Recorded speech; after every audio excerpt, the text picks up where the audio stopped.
প্রখর তাপপ্রভার মধ্যেও সামাজিক কর্তব্য পালনের জন্য নিজেদের অনেক ক্ষতি করে আপনারা যে তপশিলি উত্থানের ডাকে এসেছেন সবাইকে আমি একজন সামাজিক কার্যকর্তা হিসাবে আপনাদের অনেক অনেক অভিনন্দন জানাই। যাকে উদ্দেশ্য করে আজকে আমাদের এই প্রোগ্রাম তপশিলি উত্থানের ব্যানারে সেই মহাপুরুষ, বিশেষ করে আমাদের কাছে তিনি ভগবান সমতুল্য ডক্টর বাবা সাহেব ভীমরাও আম্বেদকরজির 133তম জন্ম বার্ষিকী আমরা পালন করছি। তাকে শত কোটি প্রণাম জানিয়ে এবং যারা এই ভারতবর্ষের উপকার হিসাবে যে সমস্ত মনীষীবৃন্দ নিঃস্বার্থভাবে কাজ করে নিজের জীবন বিসর্জন দিয়েছেন, দেশের জন্য শহীদ হয়েছেন, সবাইকে শ্রদ্ধাঞ্জলি জানাচ্ছি। আমরা সবাই এই সমাজ থেকে উঠে এসেছি। এই সমাজ থেকে আমরা নেতা, মন্ত্রী, ডাক্তার, ইঞ্জিনিয়ার, প্রফেসর বড় বড় পদ অলঙ্কৃত করেছি। আজকে এই সমাজকেও যে কিছু রিটার্ন দিতে হবে সেই মানসিকতা নিয়েই আজকে কিন্তু আমরা এখানে ব্যবহার করছি। আমি আমার নিজের ব্যক্তিগত জীবনেও সেই কাজটা ছোটবেলা থেকে যখন শিখেছিলাম, যে আদর্শ, সে আদর্শ আমি পালন করে যে চেষ্টা করেছি আমি প্রতিটি আমার জীবনের প্রত্যেকটি কাজের মধ্য দিয়ে সেটা রাখতে আমি আপনাদেরকে অনুরোধ করব আপনারাও সেই পারেন। কারণ আমি বারবারই বলি যে আমি তোমাদেরই লোক, আমি তোমাদের মতোই একটা ছোট্ট জায়গায় করেও ভারতবর্ষের টপ হয়েছিলাম। তার কারণ আমি গর্ব করে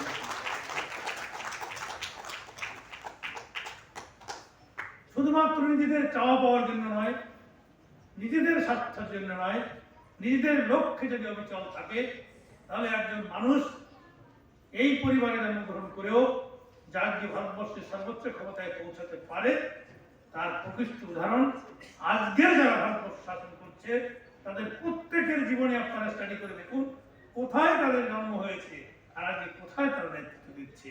তাই বারবার একটা কথা স্মরণ করতে হয়, জন্ম হোক যথা তথা, কর্ম হোক ভালো।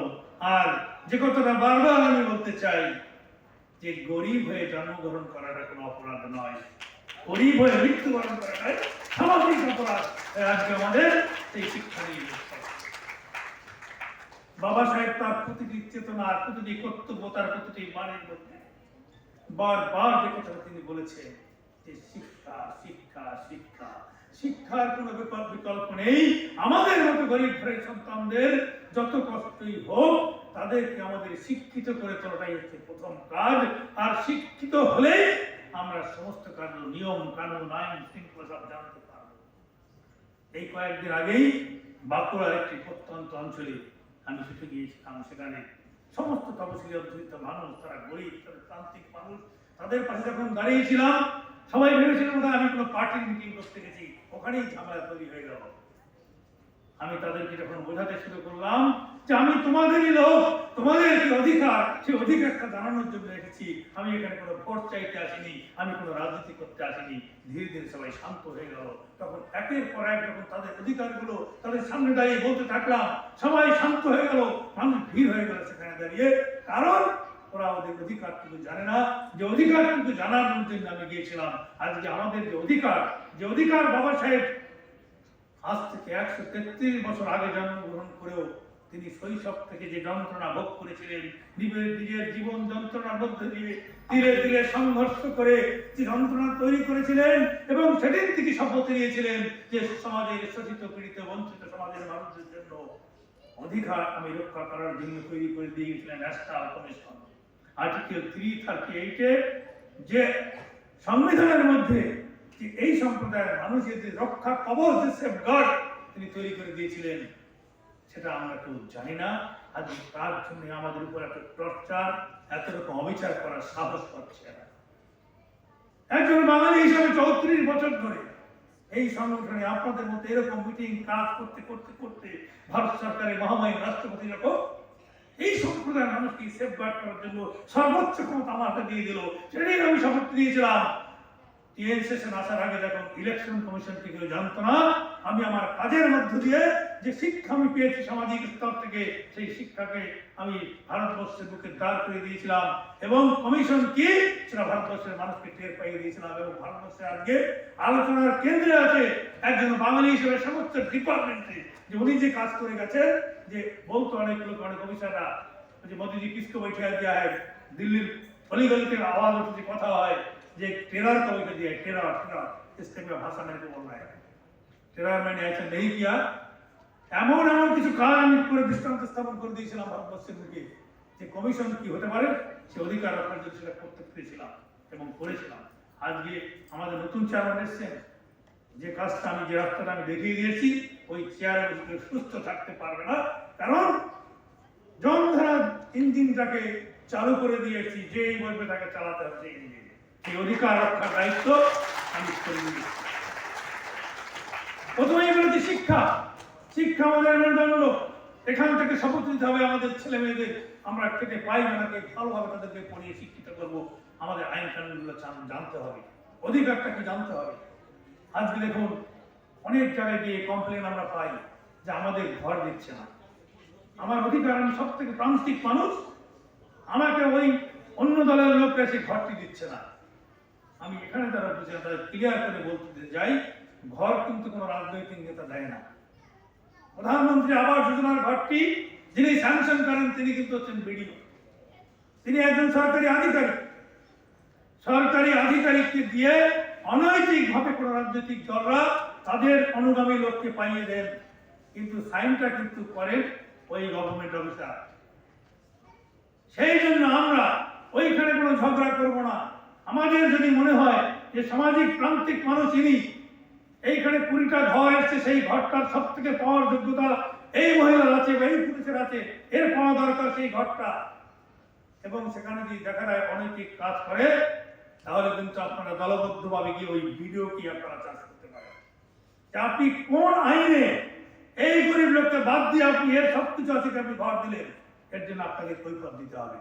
আর তাদেরকে গিয়ে তখন একটা কথা বলতে হবে যে আর্টিকেল 338 এ আমি একজন শিডিউল কাস্ট মানুষ, আমার অধিকার রক্ষা করতে আপনি আজ গভর্নমেন্ট অফিসার, আপনি ব্যর্থ হয়েছে, আপনাকে আর্টিকেল 338 আওতায় এনে আপনার রেজিস্ট্রেশন সেকশন করে কেস মামলা করবো। আপনি যদি এই ভাষাটা যদি বলুন আর কিছু লাগবে না, ওষুধের মতো কাজ হবে, ওষুধের মতো কাজ হবে। বলুন যে আপনাকে আর্টিকেল 338 এ সেকশন করে আপনার রেজিস্ট্রেশন মামলা করবো। ওই আধিকারিক যদি আপনার কাজ না করে দেয়, আমি সবার সামনে বলে দিই আমার কাছে ফোন করবে না, তার জন্য বলবে বাবা বাবা তুমি বসো, বাবা তুমি আমার কাজটা করে তোমার ঘর কোথায় লাগবে দাও, তুই না করে এই হচ্ছে সব থেকে টোটকা জিনিস। এবং এই অধিকার আর্টিকেল 338 আমাদেরকে দিয়েছে। কোন নেতা মন্ত্রীর হাতে ওরা কিন্তু যোজনা বানাতে পারে, কিন্তু এই যে আমি কেন্দ্রীয় মন্ত্রী পরামর্শ দিচ্ছিলাম, আমি কিন্তু ইচ্ছা মতো কিছুই করতে পারতাম না। আমরা একটা পরিকল্পনা করতাম, সেই পরিকল্পনা কিন্তু তৈরি করেন মানে বাস্তবায়িত করেন কিন্তু একজন গভর্নমেন্ট অফিসার, যে আমাদের সেক্রেটারি যিনি থাকেন, যিনি আইএস অফিসার সিনিয়র, অর্ডার কিন্তু ওনার কাছে। আমি চাইলে কিন্তু আমার দপ্তরে একটা লোক নিয়োগ করতে পারি, আমি নিয়োগের কথা বললে আমার দপ্তরের আধিকারিক সে কিন্তু তখন সেই নিয়োগ পত্র দেয়। আমরা কি করি, ভুল করে যে নেতা মন্ত্রী নামে গালাগালি শুরু করি।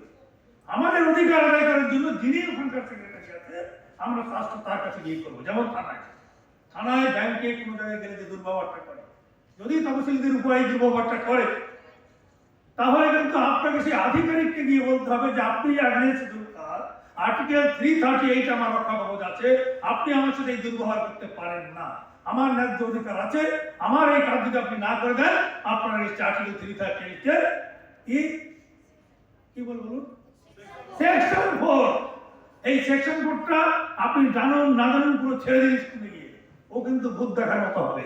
আর্টিকেল 338 সেকশন 4 আবার চমকে আসবেন যে সেকশন 4টা যদি আপনি না জেনে থাকেন, কালকে গিয়ে সেকশন 4টা পড়ে আসবেন, এর ধারা উপধারাগুলো পড়ে আসবেন, কালকে আবার সব দেখা হবে আপনার সাথে। যদি আপনার কাজ না করে দেয় আর অফিসার যদি পায় না ধরে আপনি আমাকে ফোন করবেন। এটাই হচ্ছে অস্ত্র। এটা কে করে গেছেন? বাবা সাহেব আম্বেদকর করেছেন। কেন করেছেন? তিনি যখন জন্মগ্রহণ করেছিলেন ভারতবর্ষের জাতপাতের ছোঁয়াছুঁইতে এমন অবস্থা হয়ে গেছিল ভারতবর্ষে যে সংবিধানে এই কঠোর আইন ছাড়া এটাকে কোনোভাবে রোখার চেষ্টা করতে পারেনি। আজকের দিনে ভারতবর্ষের বহু রাজ্যে এই আর্টিকেল 338 প্রয়োগ করা হয় এবং তার ভয়ে অফিসাররা জুজুগুলো হয়ে থাকে। আর সেই কাজটা একজন বাঙালি হিসাবে, এটাকে বহু কমিশন হয়েছিল, আমি একদম চোখে চোখ রেখে সেই কাজটা করেছি এবং কাউকে রাত দেয়নি, আমি কাউকে রাত। এবং শুনে রাখুন, আমি যা করে গেছি যে আজকে হিম্মত দেখাইনি। আমি রিজার্ভ ব্যাংকের গভর্নরকে পর্যন্ত স্মরণ করেছি। আমি ভারত সরকারের বর্তমান ভারত সরকারের হোম সেক্রেটারি এত পাওয়ারফুল, তাকে পর্যন্ত ডেকে এনে বসিয়ে রেখেছি। এমন কোন ডিপার্টমেন্ট নেই যে ডিপার্টমেন্টের আমি ঘুম উড়িয়ে না দিয়েছি। একমাত্র আমি বলি যে আমার পথ থাকবে থাকবে, না থাকবে না, দায়িত্ব যখন পেয়েছি কাজ করে যাবো মানুষের জন্য। আর কাজ করে গেছি, ভারতবর্ষের 235টা লোকের জীবন ফিরিয়ে দিয়েছি, যারা কোনদিনও গভর্নমেন্টের বিরুদ্ধে লড়ে তাদের হারিয়ে যাওয়া চাকরি ফেরত পেত না, তাদের চাকরি আমি ফেরত করে দিয়েছি নিঃস্বার্থভাবে কাজ করে। এখনো এই পশ্চিমবাংলার বহু মানুষের আমি কাজ করেছি, যার জন্য আজকে একটা মানুষের মধ্যে যারা একসময় বিজেপি পার্টি করতো না, যে আমি এই সংগঠন থেকে এসেছি, তারা কিন্তু আজকে ভাবতে শুরু করছে এই লোকটার ইতিহাসটা কি। আমি চোখের সামনে একজন মানুষকে রেখে দিতে চাই। এই যে আমার সামনে দাঁড়িয়ে আছে মুখার্জি বাবু, এনার এক আত্মীয় পেট্রোল পাম্প, এর পেট্রোল পাম্প 11 বছর ধরে পেট্রোল পাম্প পাইনি। 11 বছর ধরে সবকিছু স্যাংশন, পেট্রোল পাম্প একদম অধিকার, মাত্র 2টো হেয়ারিং এ এদের পেট্রোল পাম্প এই কলকাতার মধ্যে পাইয়ে দিয়েছি। সেদিন থেকে পিছনে পিছনে ঘরে গিয়ে এরকম নিঃস্বার্থ মানুষ আমার জীবন দেখে এরকম ভারতবর্ষের বহু লোকের কাজ করে দিয়েছি, নিঃস্বার্থভাবে কাজ করে দিয়েছি। কারো কাছ থেকে এক কাপ চাও পেয়ে আর কারো কাছ থেকে পিছন ধরে থাকেন বলতে পারছেন এই কথাগুলো আমি করতে পারিনি। কারণ 34 বছর ধরে এই মানুষগুলোর যন্ত্রণা বুকে দেখে আমি দেখেছি। ভারতবর্ষে এত বড় একটা আইন আছে, এত বড় একটা কমিশন আছে, যার কাছে একমাত্র ভারতবর্ষের এই কমিশনের কাছে এই জুডিশিয়াল পাওয়ার আছে, যা ভারতবর্ষের কোনো কমিশনের কাছে নেই। বহু কমিশন আছে ভারতবর্ষের, 6-7টা কমিশন আছে, একমাত্র SC/ST কমিশনের কাছেই জুডিশিয়াল পাওয়ার আছে। সেটা বাবা সাহেব আর্টিকেল 338 দিয়েছে। এই আর্টিকেল 338 এর সঠিক প্রয়োগ আমি করে দেখেছি ভারতবর্ষের। তাই বলছি কমিশন এবং আমার মেয়াদ শেষ হওয়ার আগে মাননীয় প্রধানমন্ত্রী এবং গৃহমন্ত্রীর সাথে আমি হাত জোর করে বলে গেছিলাম যে এখন যেভাবে কমিশনের মানুষ লম্বা লাইন দিয়ে গরিব মানুষগুলো দাঁড়িয়ে যায়, দয়া করে ইলেকশনের অজুহাত দেখিয়ে আপনি কমিশনটা গঠন করা থেকে বিরত থাকবেন না প্লিজ। কমিশন যেদিন শেষ হবে সাথে সাথে আপনি কমিশন গঠন করে দিন, অন্তত মানুষগুলো তারা সেখানে গিয়ে দাঁড়াতে পারে। আমার কথা রেখেছিলেন, আমাদের কমিশন শেষ হওয়ার 7 দিনের মধ্যে ভারত সরকার নতুন কমিশন তৈরি করে দিচ্ছে আপনাদের জন্য। তাই কোনো ভয় নেই, কোনো অধিকার আদায় করার জন্য আপনারা সরাসরি কমিশনের দ্বারস্থ হয়ে যান। যেখানেই আপনাদের অন্যায় হবে, যদি ভয় দেখিয়েও কাজ না হয়, ওই সেকশন 4 দেখেও যদি কাজ না হয়, আপনারা আপনাদের বক্তব্যটুকু সুন্দরভাবে গুছিয়ে লিখে কমিশনে পাঠান এবং যোগাযোগ করে সেখানে হিয়ারিং করান বিনে পয়সায়। এত বড় একমাত্র এই কমিশনকে হাইকোর্ট সুপ্রিম কোর্ট তারা চ্যালেঞ্জ করতে পারে না। ওইখানে দাঁড়িয়ে 80 থেকে 90% কেস সমাধান হয়ে যায়। তাহলে আজকে সেই কমিশন সম্পর্কে আমরা জানি না, আমাদেরকে জানাতে হবে। তাই যে জন্য আজকে তফসিল উত্থান জন্মলগ্ন থেকে আমরা জানি যে উদ্দেশ্য দিয়ে আজকে পার্থদা এবং আমাদের ভাই কুমার বাবু নিঃস্বার্থভাবে এখানে আসলে কোনো টিকিট পাওয়া যায় না, MLA টিকিট পাওয়া যায় না, এখানে এসে কাউন্সিলর হওয়া যায় না, কিন্তু মানুষ তারা এখানে তাদের নিজেদের স্বার্থ রক্ষার জন্য, নিজেদের অধিকার রক্ষার জন্য, অধিকারকে জানানোর জন্য কিন্তু এখানে এসে কাজ করে যাচ্ছে। এই কাজটা যে করতে পারে কঠিন সেটা আমি নিজে বুঝি। একটা রাজনৈতিক দল হলে তার একটা গ্লামার থাকে, কিন্তু পর্দার আড়াল থেকেও যারা এই সমাজের জন্য কাজ করে যাচ্ছেন, এই সংগঠনটাকে শক্তিশালী করতেই পারলেই, নিঃস্বার্থভাবে কাজ করতে পারলেই বিপ্লব হয়ে যাবে। আর নিঃস্বার্থভাবে কাজ করতে পারলে কাউকে কিছু চাইতে হবে না, অটোমেটিক্যালি আপনি পেয়ে যাবেন। আর চাই করে যদি আপনি মিশন নিয়ে এগিয়ে যান, কোনোদিন সে আশা পূরণ হবে না। তাই 34 বছর ধরে কিছু কোনোদিন চাইনি, অটোমেটিক্যালি জায়গা দিয়ে দিয়েছিল, কাজ করেছি আপনাদের মধ্যে থেকে। আবার যদি কোনোদিন সুযোগ আছে নিশ্চয়ই কাজ করবো, কিন্তু আমি থেমে থাকবো না। কারণ আমি মাননীয় প্রধানমন্ত্রীকেও লিখে পাঠিয়েছিলাম যে আমার জীবনের একটাই মিশন, সেটা হচ্ছে হিন্দুত্ব, তারপরে শিডিউল কাস্ট। আমি যখন আমার জীবন শুরু করেছিলাম, শিডিউল কাস্ট আমি পরে হয়েছিলাম, কিন্তু আমার কাজ শুরু করেছিলাম আমার হিন্দুত্ব দিয়ে। কারণ আমার হিন্দুত্বের উপরে পশ্চিমবাংলা নয় এবং আমি বাংলাদেশের সাথে যুক্ত আছি। সেখানকার বহু মানুষ আজকে সেখানেও বহু প্রোগ্রাম আমি করেছি যে হিন্দুত্বকে বাংলাদেশেও টিকিয়ে রাখা আমার জীবনের একটা বড় বিষয়। আমি সেটা করেছি এবং বাংলাদেশের মতো জায়গায় প্রত্যন্ত দক্ষিণ অঞ্চলে ভারত সরকারের টাকায় আমি মন্দির স্থাপন করেছি। সেই মন্দির দেখার জন্য 95% মুসলিম অধ্যুষিত জায়গায় আমি মন্দির তৈরি করছি। মন্দিরের সেকেন্ড ফেজের কাজ কমপ্লিট, দেখার মতো মন্দির সেখানে। এবং সেখানে সেই এলাকার মুসলিম ভাইয়েরা বাধ্য হয়ে তারা ইট নিয়ে মন্দির রক্ষা করে এবং সেখানে এমন টেরর পয়দা করে দিয়েছি যে আমার মন্দিরের গায়ে যদি কেউ হাত দেয় তাহলে অপারেশন ওখান থেকে হবে, যেমন অপারেশন পাকিস্তানে হয়েছিল। এটা আমি দাঁড়িয়ে থেকে বাংলাদেশের মাটিতে দাঁড়িয়ে থেকে বলে এসেছিলাম। এই জন্য বাংলাদেশের সমস্ত মন্দিরে এগুলি হলেও আমার মন্দিরের ওখানে কিন্তু পাহাড় দিতে ওরাই চলে যায়, জানে ওখান থেকে অপারেশন হবে। এখন যদি বিশ্বাস নয় গিয়ে দেখে আসেন বাংলাদেশের মন্দির, এমন মন্দির বাংলাদেশে বানিয়ে দিয়েছি। আমার জীবনের প্রথম মিশন হচ্ছে হিন্দুত্বকে রক্ষা করা। হিন্দুত্ব থাকলেই এই শিডিউল কাস্ট থাকবে। আজকে এখানেও আঘাত তৈরি হয়েছে, তপশিলি সম্প্রদায়ের উপর টার্গেট করে সাউথ ইন্ডিয়াতে বিশেষ করে খ্রিস্টান মিশনারি গাইদেরকে টপ দিয়ে হিন্দুত্বকে বিনাশ করার চেষ্টা করছে। সেটার বিরুদ্ধে লড়াই চলছে, বহু জায়গায় সব চলছে। ভিতরে গিয়ে অনেক প্রচার করে খ্রিস্টান মিশনারিরা এই সম্প্রদায়, যারা তপশিলি সম্প্রদায়কে উইক পয়েন্ট থেকে তাদেরকে খ্রিস্টান বানিয়ে হিন্দুত্বকে সর্বনাশ করার চেষ্টা করছে। আমি তাদেরকে স্মরণ করিয়ে দিতে চাই, হিন্দুত্ব চলে গেলে শিডিউল কাস্টের মর্যাদা থাকবে না। আজকে সেটা ভেবে আজকে আমি হিন্দু, তবে আমি শিডিউল কাস্ট হতে পারছি। হিন্দু না হলে শিডিউল কাস্ট। আজকে যে সুযোগ সুবিধা তপশিলীদের অধিকার, যে কথাগুলো বললাম, ধর্ম ত্যাগ করলেই অটোমেটিক্যালি চলে যাবে। এটা নিয়েও আদালতে মামলা চলছে। বহু লোক ডাবল বেনিফিট দিচ্ছে, হিন্দু থেকে মুসলিম হয়ে গেছেন, ছিলেন শিডিউল কাস্ট, সেখানে গিয়ে ভোটেও দাঁড়াচ্ছেন এসসি সার্টিফিকেট দিয়ে। বহু লোক খ্রিস্টান হয়ে গেছেন কিন্তু সংরক্ষণের সুবিধা দিচ্ছে সম্পূর্ণ ব্যয়। এখানেও লড়াই চলছে আমাদের। তাই এই সংগঠনকে শক্তিশালী না করতে পারলে এই ধরনের অপসার মিশন আমরা ব্যর্থ করতে পারবো না।